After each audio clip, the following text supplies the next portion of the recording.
Kasalukuyan, maulap na kalangitan na may mga pag-ulan na naranasan sa silangang bahagi ng Northern Luzon at Central Luzon, dulot ng amihan at shear line. Yung shear line ay ito'y salubungan ng malamig na hangin at mainit na hangin kung saan nabubuo ang mga thunderstorm.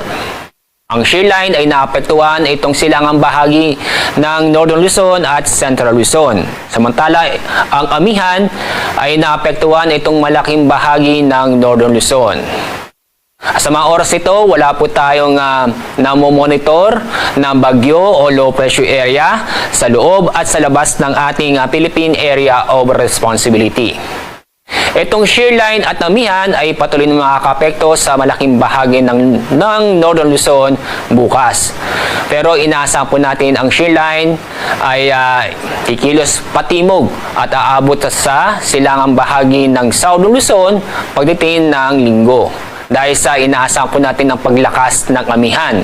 Itong amihan ay inaasahang maapektuhan itong malaking bahagi ng Luzon sa araw ng linggo. Kaya makakaranas po tayo ng malamig na panahon dito sa Metro Manila.